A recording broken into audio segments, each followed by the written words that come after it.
दोस्तों, स्वागत है आप सभी का मेरे YouTube चैनल पर। मेरा नाम है रवि। तो चलिए आज की वीडियो को शुरू करते हैं। और आज हम बात करेंगे करंट अफेयर में महत्वपूर्ण टॉपिक वर्तमान में कौन क्या है। नियुक्तियों से संबंधित एक क्वेश्चन पूछा जाता है, कौन अभी करंट में नियुक्त हुए हैं, इनके बारे में आप लोगों से एक से दो क्वेश्चन पूछे जाते हैं। अधिशासी अधिकारी में ज़्यादा क्वेश्चन पूछे जा सकते हैं क्योंकि वहाँ पर आप लोगों को 200 नंबर का पेपर होगा जीएस का। उसमें 2 क्वेश्चन यहाँ पर से पूछे जाने की संभावना बनती है, जिसमें से उत्तराखंड से संबंधित वर्तमान में कौन क्या है और हमारे पूरे भारत और विश्व स्तर पर वर्तमान में कौन क्या है, इससे भी संबंधित क्वेश्चन पूछे जा सकते हैं। तो इस टॉपिक को हम यहाँ पर डिस्कस करेंगे। इसके अलावा यहाँ पर और भी टॉपिक मैंने अभी तक कराए हैं करंट अफेयर के, आप लोगों ने अगर नहीं देखी है तो देख लेना। तो सभी वीडियो इंपॉर्टेंट रहेंगी। इससे पहले हम लोगों ने खेल कूद वाली स्पोर्ट्स करंट अफेयर भी देखी थी, उसको भी आप लोग जरूर देख लेना। पीडीएफ उसकी टेलीग्राम चैनल पर दे दी है मैंने। टेलीग्राम चैनल को ज्वाइन करके वहाँ से आप लोग अपने घर पे तैयारी कर सकते हैं। इसके अलावा यहाँ पर अधिशासी अधिकारी के लिए मैथ की क्लास भी आप लोगों को करा दी गई है, 8 से 9 क्लास, जिसमें मैंने आप लोगों को पूरा सिलेबस करा दिया है। एक आध वीडियो और करा दूंगा। इसके अलावा कंप्यूटर की क्लास भी आप देख सकते हैं, हिंदी की क्लास भी देख सकते हैं और जीएस की क्लास भी देख सकते हैं। तो चलिए यहाँ पर शुरू करते हैं हम आज के इस टॉपिक को, जिसमें हम बात कर रहे हैं वर्तमान में कौन क्या है। तो शुरुआत से ही हम बात करते हैं, राष्ट्रपति महोदय से ही हम शुरुआत करते हैं। सबसे पहले तो द्रौपदी मुर्मू जी का नाम आप लोगों को सबसे पहले ध्यान में रखना है। तो राष्ट्रपति कौन है? द्रौपदी मुर्मू जी हैं। ये हर किसी को पता होगा, तो इसमें ज़्यादा हम लोगों को जानना नहीं है। द्रौपदी मुर्मू जी का नाम आपको ध्यान में रखना है। और ये किस नंबर की राष्ट्रपति हैं, तो ये आप लोगों के लिए इम्पोर्टेंट रहेगा। 15वां नंबर है इनका। तो 15वीं राष्ट्रपति है भारत की और पहली जनजाति महिला के रूप में भी इनको जाना जाता है। ये किस जनजाति से संबंध रखती हैं, ये क्वेश्चन आप लोगों के पूछा गया है, तो आप लोग कमेंट बॉक्स में बताएंगे। और ये भी कमेंट बॉक्स में बताएंगे कि इससे पहले ये किस राज्य की राज्यपाल भी रही हैं। तो ये 2 चीज़ आप लोग बताएंगे, क्योंकि ये पहले भी मैंने राष्ट्रपति द्रौपदी मुर्मू जी की एक अलग से वीडियो बना रखी है, इसी प्लेलिस्ट में आप लोगों को देखने को मिलेगी। वहाँ से आप इनके बारे में पूरी डिटेलिंग देख सकते हैं, वहाँ पर मैंने सब चीज़ समझाया है। तो राष्ट्रपति की हमने बात कर ली है। अब यहाँ पर इस टाइप के क्वेश्चन भी बन जाते हैं कि जब राष्ट्रपति का चुनाव हुआ था तो उस समय इनके प्रतिद्वंदी कौन थे, इनके विपक्ष में कौन थे जो इनके साथ चुनाव लड़े थे। तो विपक्ष में कौन थे? यशवंत सिन्हा जी थे। उनका नाम भी आप लोगों को ध्यान में रखना है। उपराष्ट्रपति की अगर हम बात करेंगे तो जगदीप धनखड़ जी का नाम आ जाता है। जगदीप धनखड़, ठीक है। तो जगदीप धनखड़ जी का नाम, और ये 14वें राष्ट्रपति हैं, ये भी उपराष्ट्रपति हैं। तो जगदीप धनखड़ जी का नाम भी आप लोगों को ध्यान में रखना है। ये क्वेश्चन भी पूछा जा सकता है कि इनके प्रतिद्वंदी कौन रहे हैं। तो इनके प्रतिद्वंदी कौन रहे हैं, ये क्वेश्चन आप लोगों से मेरे ख्याल से पूछा गया है। तो मार्गरेट आल्वा उत्तराखंड की महिला राज्यपाल रही हैं। मार्गरेट आल्वा तो पहली महिला राज्यपाल हैं उत्तराखंड की, इसलिए आप लोगों को ध्यान में रखना है। इसी वजह से ये क्वेश्चन अभी फिलहाल में पूछा गया था कुछ टाइम पहले जब आप लोगों के एग्जाम चल रहे थे। तो जगदीप धनखड़ उपराष्ट्रपति हैं, 14वें उपराष्ट्रपति। ये भी इनका क्रम आपको ध्यान में रखना है। प्रधानमंत्री जी की अगर हम बात करेंगे तो नरेंद्र मोदी जी हैं। ये नरेंद्र मोदी जी, और ये किस नंबर के हैं? तो ये 15वें हैं, ठीक है। तो ये इनका नंबर कौन सा है? 15वां नंबर है। ये भी आप लोगों को ध्यान में रखना है, यहाँ से भी एग्जाम में क्वेश्चन बन जाते हैं। अब हम बात करेंगे मुख्य न्यायाधीश की। तो ये मुख्य न्यायाधीश की अगर हम बात करेंगे तो ये सुप्रीम कोर्ट के मुख्य न्यायाधीश की हम बात कर रहे हैं। सुप्रीम कोर्ट के मुख्य न्यायाधीश की हम बात कर रहे हैं। तो यहाँ पर आप लोगों को ध्यान में रखना है DY चंद्रचूड़। क्या नाम है इनका? DY चंद्रचूड़। तो ये किस नंबर के हैं, ये भी आप लोगों से पूछा जा सकता है। तो ये 50वें नंबर के हैं, ठीक है, 50वें नंबर के हैं। अब यहाँ से आपके मुख्य न्यायाधीश से एक क्वेश्चन यहाँ पर से बन सकता है कि पहले मुख्य न्यायाधीश कौन रहे हैं। तो पहले मुख्य न्यायाधीश भारत के पहले CJI, फर्स्ट CJI की अगर हम बात करेंगे तो ये कौन है? तो इनका नाम है HJ कानिया। क्या है दोस्तों? HJ कानिया। तो HJ कानिया जी का नाम भी आप लोगों को ध्यान में रखना है, क्योंकि ये भारत के पहले CJI हैं, चीफ जस्टिस ऑफ इंडिया रहे हैं। तो अगर हम महान्यायवादी की बात करेंगे दोस्तों, तो महान्यायवादी को अटॉर्नी जनरल ऑफ इंडिया कहते हैं। Attorney general of India AGI, तो एजीआई कौन है अभी वर्तमान में महान्यायवादी की अगर हम बात करेंगे तो ये आर वेंकट रमणी। क्या है इनका नाम? आर वेंकट रमणी। अब ये आर वेंकट रमणी के बारे में और क्या बातें ध्यान में आपको रखनी है, ये किस नंबर के हैं? तो 16वें नंबर के यहाँ पर आप लोगों को ध्यान में रखना है। तो ये किस नंबर के हैं? 16वें नंबर के हैं आर वेंकट रमणी। क्या है ये? अटॉर्नी जनरल ऑफ इंडिया, महान्यायवादी। भारत के पहले विधि अधिकारी के रूप में जाना जाता है इनको, तो ये भी आप लोगों को ध्यान में रखना है। महान्यायवादी की अगर हम बात करेंगे, इससे संबंधित एक महत्वपूर्ण आर्टिकल आप लोगों से पूछा जाता है। आर्टिकल अनुच्छेद यहाँ पर 76 के तहत इनके बारे में बातें की गई हैं।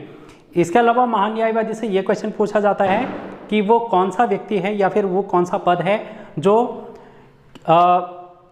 भारत के किसी भी न्यायालय में सुनवाई कर सकता है। तो ये कौन है? महान्यायवादी। आप लोगों से क्वेश्चन पूछा जाता है कि ये अधिकार किसके प्राप्त, ये शक्तियाँ किसके पास हैं जो किसी भी न्यायालय में सुनवाई कर सकता है? तो ये हैं महान्यायवादी जी।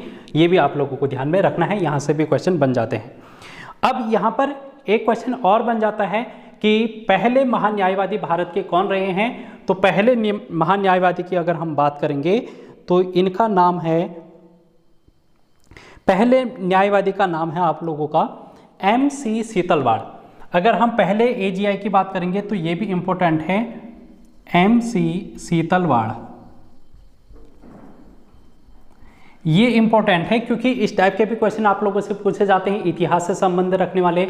अब MC सीतलवाड़ का यहाँ पर इसलिए नाम जरूरी भी है क्योंकि ये पहले हैं, इसके साथ ही ये सर्वाधिक कार्यकाल इनका रहा है। तो ये भी आप लोगों से पूछा जा सकता है कि सर्वाधिक कार्यकाल अभी तक किस महान्यायवादी का रहा है? तो MC सीतलवाड़ का रहा है। 1951-52 से 63 तक का यहाँ पर इनका कार्यकाल रहा है। ये भी आप लोगों को ध्यान में रखना है। सॉलिसिटर जनरल ऑफ इंडिया की अगर हम बात करेंगे तो इनका नाम है तुषार मेहता। इनका नाम क्या है? Tushar Mehta, solicitor general of India है। NGT के अध्यक्ष की अगर हम बात करेंगे, यहाँ से एक क्वेश्चन NGT से ये भी पूछा जाता है कि इसकी स्थापना कब हुई? तो 2010 में इसकी स्थापना होती है। तो ये भी आप लोगों को ध्यान में रखना है। अगर हम बात करेंगे NGT के यहाँ पर अध्यक्ष की तो प्रकाश श्रीवास्तव, न्यायमूर्ति प्रकाश श्रीवास्तव इनका नाम है, प्रकाश श्रीवास्तव। ठीक है दोस्तों, प्रकाश श्रीवास्तव इनका नाम है। ये क्या है? NGT के अध्यक्ष। अब हम बात करते हैं संसद की ओर आ जाते हैं, और संसद में राज्यसभा की हम बात करेंगे। उच्च सदन के रूप में इसको जाना जाता है। यहाँ पर एक सभापति होते हैं, और ये सभापति कौन होते हैं? भारत के उपराष्ट्रपति। उपराष्ट्रपति, वाइस प्रेसिडेंट यहाँ पर होते हैं। कौन? सभापति। और ये कौन है? जगदीप धनखड़ जी हैं। यहाँ पर ये ध्यान में रखना कि जो सभापति होते हैं ये पदेन सभा अध्यक्ष होते हैं। इसके पदेन का मतलब क्या होता है कि जो ऐसा व्यक्ति जो किसी अन्य पद पर भी आसीन है। जैसे अगर हम जगदीप धनखड़ जी की बात करेंगे तो ये उपराष्ट्रपति हैं, लेकिन इसके साथ साथ ये राज्यसभा के सभापति भी हैं। तो इसका मतलब ये है कि ये राज्यसभा के पदेन सभापति हैं। ठीक है, तो पदेन सभापति का मतलब जहाँ पर भी कहीं पर आपको पदेन शब्द मिल जाएगा। जैसे अगर हम नीति आयोग के अध्यक्ष की बात करेंगे तो नीति आयोग के पदेन अध्यक्ष की हम बात करते हैं, जो कि भारत के प्रधानमंत्री होते हैं। अभी वर्तमान में नरेंद्र मोदी जी हैं, तो भारत के प्रधानमंत्री के साथ साथ नीति आयोग के अध्यक्ष भी हैं। तो इसलिए हम यहाँ पर कहते हैं कि नीति आयोग के पदेन अध्यक्ष। इसी प्रकार यहाँ पर हम राज्यसभा के पदेन सभापति के रूप में किसको जानते हैं? वाइस प्रेसिडेंट यानी कि उपराष्ट्रपति को जानते हैं, जो जगदीप धनखड़ जी हैं। ये भी आप लोगों को ध्यान में रखना है। अगर हम बात करेंगे उपसभापति की, तो राज्यसभा के उपसभापति का नाम है हरिवंश नारायण सिंह। हरिवंश नारायण सिंह।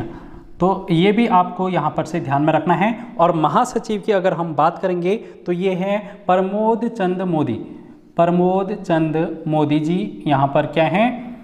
महासचिव हैं। तो ये भी आप लोगों को यहाँ पर से राज्यसभा में ध्यान में रखना है। ठीक है, तो इतना आप लोग इसको लिखें। उसके बाद हम इसको क्लियर करके फिर अगली ओर बढ़ते हैं, थोड़ा सा आगे को बढ़ेंगे।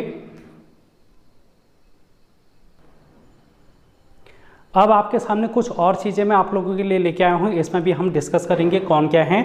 लेकिन यहाँ पर आप लोगों को थोड़ा सा एडजस्ट करना पड़ेगा, क्योंकि बोर्ड थोड़ा सा सही से साफ नहीं हो पा रहा है, दिक्कत आ रही है इसमें, क्योंकि मॉइस्चर यहाँ पर जैसे ही ठंडों के दिन आते हैं तो मॉइस्चर यहाँ पर आने लगता है, तो इसलिए साफ़ होने में थोड़ा सा यहाँ पर दिक्कत होती है। हालांकि मैंने ये धूप में भी सुखा रखा है एक दिन पूरा, उसके बावजूद भी इसमें थोड़ी सी दिक्कत आ रही है, आप लोगों को थोड़ा सा इसमें देखने को मिल रहा होगा।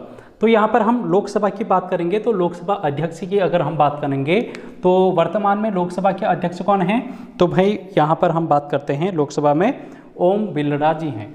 तो ओम बिरला, ठीक है, ओम बिरला। तो इनका नाम आप लोगों को ध्यान में रखना है। और ये कौन से नंबर के हैं, तो ये 17वें नंबर के हैं, ये भी आप लोगों को यहाँ पर से थोड़ा सा ध्यान में रखना है। महासचिव की हम अगर बात करेंगे तो लोकसभा के महासचिव की अगर हम बात करेंगे तो ये उत्पल कुमार सिंह हैं। कौन है? उत्पल कुमार सिंह। और विपक्ष के नेता कौन है? विपक्ष के नेता कौन होते हैं? जो विपक्ष में सबसे बड़ी पार्टी होती है उनमें से कोई एक नेता चुन के लोकसभा में विपक्ष का नेता कहलाता है, ठीक है। और इसके लिए 10% सीटें होना अनिवार्य है, तो इसलिए ये भी क्राइटेरिया आपको ध्यान में रखना है कि विपक्ष का नेता के लिए 10% सीट होना अनिवार्य है। तो विपक्ष के नेता की अगर हम बात करेंगे तो यहाँ पर अधीर रंजन चौधरी कांग्रेस के हैं ये, तो ये क्या है अभी वर्तमान में विपक्ष के नेता हैं। अब हम बात कर लेते हैं निर्वाचन आयोग की। तो निर्वाचन आयोग की हम बात करेंगे, इसमें मुख्य इसकी संरचना की अगर हम बात करते हैं, निर्वाचन आयोग जो कि चुनाव कंडक्ट कराता है। अभी हाल में अब आपके यहाँ पर अलग अलग राज्यों में चुनाव होने हैं, तो यहाँ पर चुनाव आयोग ही ये सारे काम करता है। तो आप लोगों से चुनाव आयोग के कार्य भी पूछे जाते हैं बहुत बार, इनमें से चुनाव आयोग का कार्य कौन सा नहीं है, इस टाइप के क्वेश्चन बन जाते हैं, तो आप लोग देख लेना। तो इसकी संरचना की अगर हम बात करेंगे, इसमें 3 लोग शामिल होते हैं। एक होते हैं मुख्य चुनाव आयुक्त और अन्य चुनाव आयुक्त। तो मुख्य चुनाव आयुक्त अभी वर्तमान में कौन है, इनका नाम आपसे पूछा जा सकता है, क्योंकि चुनाव इलेक्शन भी आ रहे हैं, तो इसलिए ये वाला पद ज़्यादा इम्पोर्टेंट बन जाता है।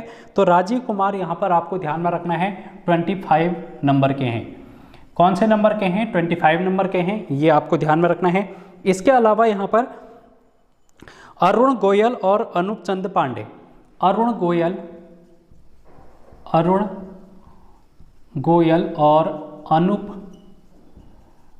चंद्र पांडे, तो ये भी आपको ध्यान में रखना है। ये क्या है? अन्य चुनाव आयुक्त हैं। ये क्या है? अन्य चुनाव आयुक्त हैं, तो इनका नाम भी आप लोगों को ध्यान में रखना है। जैसे मैंने पहले कहा कि इसकी संरचना में 3 लोग शामिल हैं, तो सबसे पहले मुख्य चुनाव आयुक्त और अन्य चुनाव आयुक्त में अरुण गोयल और अनूप चंद पांडे। ये ज़्यादा इंपॉर्टेंट नहीं है एग्जाम के पॉइंट ऑफ व्यू से, राजीव कुमार का नाम इंपॉर्टेंट है, ये आपको ध्यान में रखना है। चुनाव आयोग की अगर हम बात करेंगे, इसमें आप लोगों से ये पूछा जाता है कि पहले चुनाव आयुक्त कौन हैं, भारत के पहले चुनाव आयुक्त कौन हैं, तो ये भी आप लोगों को ध्यान में रखना है। सुकुमार सेन इनका नाम है। सुकुमार सेन जी क्या हैं? पहले चुनाव आयुक्त रहे हैं, और भारत के संविधान के अनुच्छेद 324 से 329 तक चुनाव निर्वाचन आयोग की यहाँ पर चर्चाएं की गई हैं, तो अनुच्छेद भी आप लोगों से कभी कभी पूछे जाते हैं, तो इम्पोर्टेंट रहे। अब हम बात करेंगे CAG कैग। इसको हम कैग के नाम से जानते हैं, वैसे इसका अंग्रेजी में नाम है controller and auditor general of India, ठीक है। तो भारत के ये क्या है? नियंत्रक एवं महालेखा परीक्षक। भारत के महानियंत्रक एंड लेखा परीक्षक हैं कैग। ये अभी वर्तमान में कौन है, ये आपसे पूछा जा सकता है। तो इनका नाम है गिरीश चंद्र मुर्मू। क्या नाम है इनका? गिरीश चंद्र मुर्मू जी हैं, जो अभी वर्तमान में कैग हैं। और ये किस नंबर के हैं, ये भी आप लोगों से पूछा जा सकता है। तो कैग ये हैं 14वें नंबर के। कौन से नंबर के हैं दोस्तों? 14वें नंबर के हैं। इसके अलावा कैग के बारे में आप लोगों से इसका आर्टिकल पूछा जाता है। अनुच्छेद 148 से 151 तक का जो आर्टिकल है वो भारत के कैग की बात करता है, ठीक है। तो भारत में सार्वजनिक धन का संरक्षक कौन होता है, ये भी आप लोगों से पूछा जाता है। भारत के सार्वजनिक सरकारी जो धन होता है, सरकारी व्यय होता है, उसका संरक्षक भी हम कैग को ही कहते हैं। वर्तमान में गिरीश चंद्र मुर्मू जी हैं। यहाँ से इस टाइप के क्वेश्चन आपसे पूछे जाते हैं। आर्टिकल भी इंपॉर्टेंट है, और ये अपनी रिपोर्ट किसको सौंपते हैं, ये भी आप लोगों से पूछा जाता है। जो कैग है वो अपनी रिपोर्ट किसको सौंपते हैं, तो ये भी इम्पोर्टेंट है, ये सौंपते हैं भारत के राष्ट्रपति को, और राष्ट्रपति संसद को फिर यहाँ पर रिपोर्ट सौंपते हैं और संसद पर फिर चर्चाएं होके पब्लिक अकाउंट कमेटी PAC के पास वो रिपोर्ट चली जाती है। तो इसलिए आप लोगों को ये सारी प्रोसेस ध्यान में रखनी है कि जो कैग है उसके बारे में, कैग के कार्य आप लोगों को ध्यान में रखने हैं, कैग का नाम और इससे संबंधित आर्टिकल, ये सभी चीज़ें यहाँ पर ध्यान में रखनी है। ठीक है दोस्तों, तो इसके बाद हम बात करेंगे CGA महालेखा, इसको हम बोलते हैं महालेखा महानियंत्रक। महालेखा महानियंत्रक इसको बोलते हैं। यहाँ पर आप कंफ्यूज मत होना, CAG और CGA में दोनों एक ही जैसे दिखते हैं, क्योंकि यहाँ पर आगे पीछे ही है शब्दों का हेरफेर, तो इसलिए ये इंपॉर्टेंट है, यहाँ पर आप लोगों को ध्यान में रखना है। SS दुबे जी क्या हैं यहाँ पर, CGA हैं भारत के, और ये 28वें नंबर के हैं। ये ज़्यादा इंपॉर्टेंट नहीं है कि 28वें नंबर के हैं, लेकिन ज़्यादा इंपॉर्टेंट है CGA कौन है। तो अब सर्वोच्च सेनापति की अगर हम बात करेंगे तो भारत के संविधान में ये निहित है कि तीनों सेनाओं का जो सर्वोच्च सेनापति होता है वो भारत का प्रथम नागरिक होता है, यानी कि भारत के राष्ट्रपति जी होते हैं। तो यहाँ पर सेनापति की अगर हम बात करेंगे, सर्वोच्च सेनापति, तो द्रौपदी मुर्मू जी ही होंगी, तो इसलिए ये भी आपको पता होना चाहिए। अब हम बात करेंगे वायुसेना अध्यक्ष की, तो उसके बाद थल सेना और जल सेना। तो वायुसेना की अगर हम बात करें दोस्तों, तो VR चौधरी जी हैं, जो क्या हैं, भारत के वायुसेना अध्यक्ष हैं। अगर हम बात करेंगे थल सेना की, तो यहाँ पर थल सेना में आ जाएगा मनोज पांडे जी का नाम, मनोज पांडे जी का नाम आ जाएगा, ये क्या हैं, थल सेना अध्यक्ष हैं। और अगर हम जल सेना की बात करेंगे, जल सेना की, तो ये R हरि कुमार, इनका नाम क्या है, R हरि कुमार है। और CDS की अगर हम बात करेंगे तो यहाँ पर दूसरे CDS हैं lieutenant general Anil Chauhan, lieutenant general Anil Chauhan, और ये उत्तराखंड के ही हैं, इसलिए आप लोगों को ये भी इम्पोर्टेंट ध्यान में रखना है CDS के बारे में। और पहले CDS आप लोगों से पूछा जाता है, पहले CDS यहाँ पर जनरल बिपिन रावत जी हैं, तो ये भी आपको पता होना चाहिए। तो इतना आप लोग स्क्रीनशॉट ले सकते हैं, इसके बाद हम थोड़ा और डिस्कस करेंगे, तो स्क्रीनशॉट जल्दी से ले लें, उसके बाद हम डिस्कस करते हैं। चलिए कुछ और बातें करते हैं, और ये बोर्ड के बारे में आप लोगों को मैंने पहले बता दिया है, थोड़ा सा आप लोग इस चीज़ को समझने की कोशिश करना, एडजस्ट कर लेना आप लोग। बाकी हर एक चीज़ मैं आप लोगों को बोल के भी बता दे रहा हूँ, अगर आप लोगों को स्पष्ट नहीं दिख रहा होगा। तो अब हम बात करते हैं कैबिनेट सचिव की। तो जैसे प्रधानमंत्री मोदी जी हैं, उनके सलाहकार हैं या फिर उनके जो सचिव होते हैं उनके तो उनके बारे में हम यहाँ पर बात करेंगे। तो कैबिनेट सचिव की अगर हम बात करेंगे तो राजीव गाबा जी का नाम आप यहाँ पर लिखेंगे, राजीव गाबा जी हैं जो कि भारत के कैबिनेट सचिव हैं। उसके बाद एक क्वेश्चन बहुत बार पूछा जाता है, राष्ट्रीय सुरक्षा सलाहकार, राष्ट्रीय सुरक्षा सलाहकार की, तो ये अजीत डोभाल जी हैं, अजीत डोभाल जी हैं, और इनका संबंध उत्तराखंड से ही है, उत्तराखंड के गढ़वाल से हैं ये, तो इसलिए हमको इनका नाम ध्यान में रखना है, भारत के राष्ट्रीय सुरक्षा सलाहकार हैं। अब हम बात करेंगे भारत के मुख्य आर्थिक सलाहकार कौन है, जो अर्थव्यवस्था पर भारत को सलाह देते हैं, तो इनका नाम है अनंत नागेश्वरन। अनंत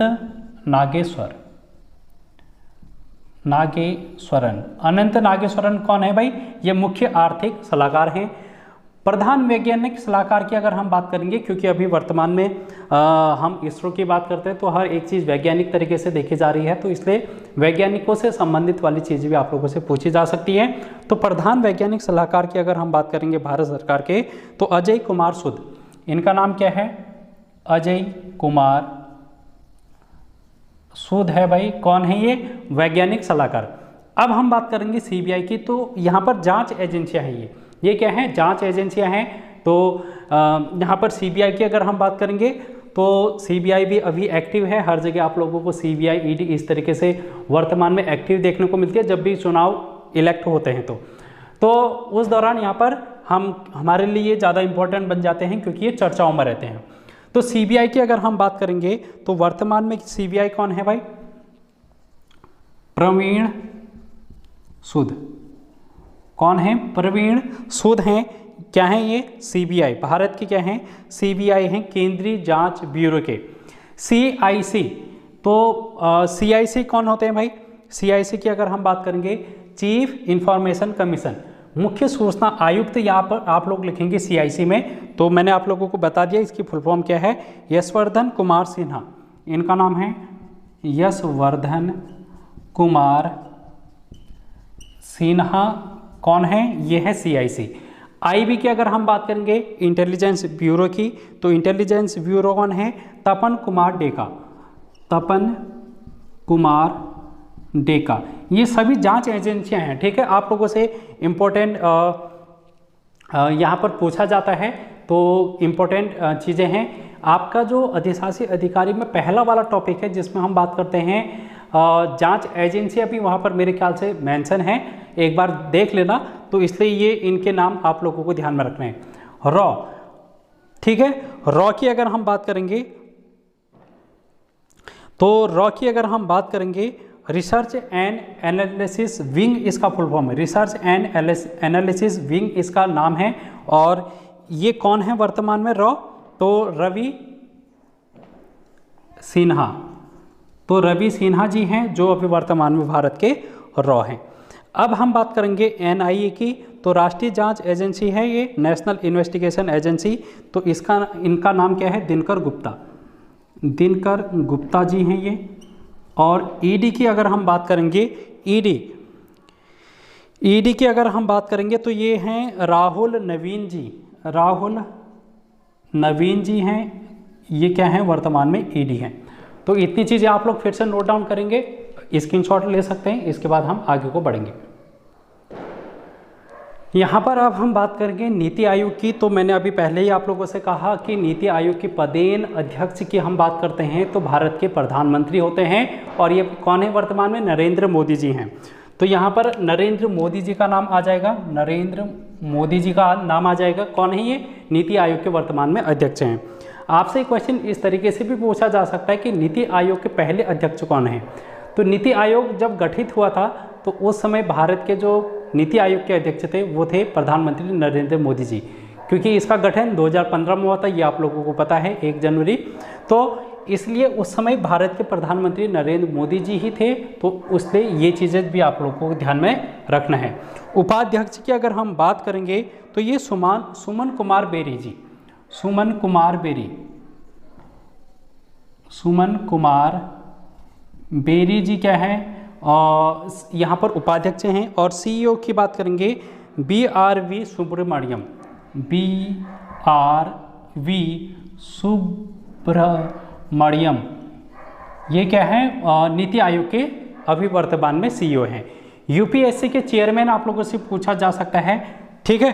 तो संघ लोक सेवा आयोग की अगर हम बात करेंगे तो यहाँ पर इसके जो अध्यक्ष हैं इनका नाम है डॉक्टर मनोज सोनी। क्या है इनका नाम? डॉक्टर मनोज सोनी जी हैं, ठीक है। ये भी आपको पता होना चाहिए। अब हम बात करेंगे विधि आयोग के अध्यक्ष की। तो 22वें विधि आयोग के अध्यक्ष आप लोगों से पूछा जा सकता है। तो इनका नाम है यहाँ पर ऋतुराज अवस्थी। इनका नाम क्या है? ऋतुराज अवस्थी। ये क्या है? ये वर्तमान में विधि आयोग के अध्यक्ष हैं, 22वें विधि आयोग के। और यहाँ पर आप लोगों से महिला आयोग के अध्यक्ष की बात करेंगे तो रेखा शर्मा जी, रेखा शर्मा क्या हैं? यहाँ पर महिला आयोग की वर्तमान में अध्यक्षा रही हैं। अब हम बात करेंगे यहाँ पर 7वें वेतन आयोग के अध्यक्ष की बात। 7वें वेतन आयोग के अध्यक्ष की अगर हम बात करेंगे तो यहाँ पर अशोक कुमार माथुर। यहाँ पर कौन आ जाएंगे भाई? अशोक कुमार माथुर जी आ जाएंगे। तो इस तरीके से हम लोगों ने बहुत सारी चीज़ें देख ली हैं। और ये बोर्ड थोड़ा सा काम सही से नहीं कर रहा है, इस वजह से मैं आप लोगों को इससे आगे को कंडक्ट नहीं करूँगा, क्योंकि हम इससे सेकेंड पार्ट में कर लेंगे तब भी, ठीक है। तो अगले पार्ट में हम इससे आगे को करेंगे, क्योंकि अभी हमने आधा ही पोर्शन कंप्लीट किया है। वर्तमान में कौन क्या है का इसका पार्ट सेकेंड हम जल्दी ही लाएंगे और आप लोगों के एग्जाम के लिए इम्पोर्टेंट रहेगा। तो आज की वीडियो में हम इतनी बात करते हैं, मिलेंगे नेक्स्ट वीडियो में। तब तक बने रहना और अपना फीडबैक कमेंट बॉक्स में ज़रूर देना। Thank you so much, take care, bye bye.